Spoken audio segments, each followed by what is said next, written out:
Hey hello guys welcome back to my YouTube channel shiny world. ఈ రోజు నేను మీ అందరికీ మైసూర్ పాక్ ఎలా తయారు చేసుకోవాలో చూపించబోతున్నాను. ఫస్ట్ అయితే ఒక బాండి పెట్టుకొని దాంట్లోకి 2 గ్లాసుల శనగపిండి అయితే తీసుకోవాలి.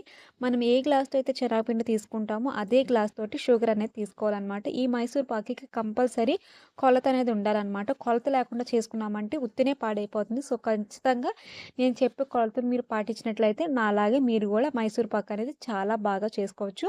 ఇప్పుడు నేనైతే బాండీ పెట్టుకొని దాంట్లోకి శనగపిండి అయితే తీసుకొని ఈ విధంగా అయితే మనం మీడియం ఫ్లేమ్‌లో పెట్టుకొని శనగపిండిని అనేది ఇలాగా ఫ్రై చేసుకోవాలి. ఈలోపు నేనైతే ఎలాచీ తీసుకొని దాన్ని ఎలా అయితే దంచుకుంటున్నాను.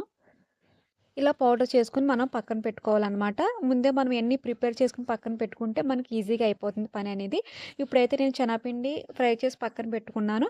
ఇప్పుడు పాకం పట్టుకోవాలనమాట. చూస్తున్నారు కదా! నేను ఏ గ్లాస్‌తో అయితే శనగపిండి తీసుకున్నానో సేమ్ అదే గ్లాస్ తోటి షుగర్ అయితే 2 గ్లాసుల శనగపిండికి మనం 3 గ్లాసులు షుగర్ అయితే యాడ్ చేస్తాం అనమాట దీంట్లోని.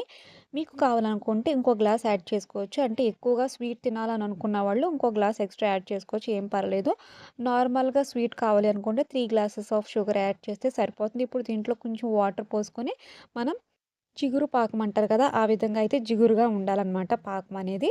సో, ఇప్పుడు మీకు చూపిస్తాను చూడండి. ఈ విధంగా అయితే జిగురుగా అనిపించాలి పాకం అనేది. అప్పుడు మీకు మనం పిండనేది వేసేసుకోవచ్చనమాట. ఇప్పుడైతే నేను దంచి పెట్టుకున్న ఇలాచీ అనేది కూడా యాడ్ చేసేసుకుంటున్నాను ముందే. యాడ్ చేసేసుకొని బాగా కలుపుకొని ఇప్పుడు ఆల్రెడీ నేను ఫ్రై చేసి పెట్టుకున్న ఈ శనగపిండి అనేది దీంట్లోకి యాడ్ చేస్తున్నాను. కొంచెం కొంచెం యాడ్ చేస్తూ ఉండాలనమాట. ఎవరో ఒకళ్ళు హెల్ప్ తీసుకోవాలి కంపల్సరీ.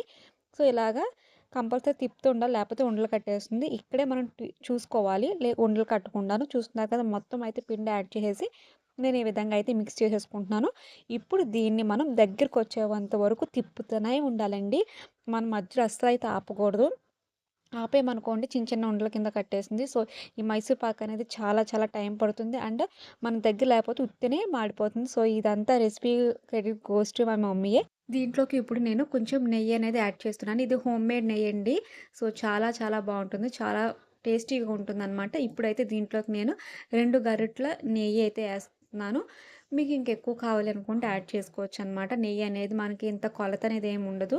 సో, ఎంత కావాలంటే అంత వేసుకోవచ్చు. ఇప్పుడైతే నేను నెయ్యి యాడ్ చేసేసిన తర్వాత మనం ఇంకా కొంచెం దగ్గర పడిపోతుంది ఇది. అంటే టైం అవుతుందనమాట ఇంకా.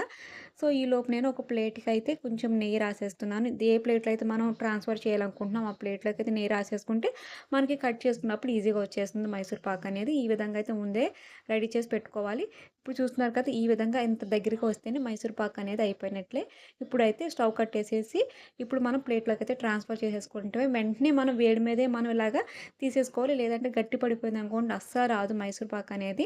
సో, ఎవరికైనా ఈ రెసిపీ తెలుసుకుంటుంటే తెలుస్తది. ఇది ఎంత పెద్ద ప్రాసెస్సో అనేది. సో, ఈ విధంగా మీరైతే స్ప్రెడ్ చేసేసుకొని మనం నైఫ్‌తో కట్ చేసేసుకుంటమే మనకు కావాల్సిన షేప్‌లోని. సో, ఈలోపు నా ఛానల్ మీకు నచ్చినట్లయితే నా ఛానల్ సబ్స్క్రైబ్ చేయండి. అండ్ అందరికీ షేర్ చేయండనమాట. మనకు కావాల్సిన షేప్‌లో కట్ చేసుకొని మనం స్టోర్ చేసుకుంటమే అంతే. సో, రెసిపీ అయితే చాలా ఈజీగా ఉంది కదా! మీరు కూడా ఒకసారి ట్రై చేయండి. నేను చెప్పిన టిప్స్ మీరు ఫాలో అయితే కంపల్సరీ మీకు కూడా ఈ రెసిపీ అనేది చాలా ఈజీ అయిపోతుందనమాట. So, thank you so much for watching all my videos. Thank you all.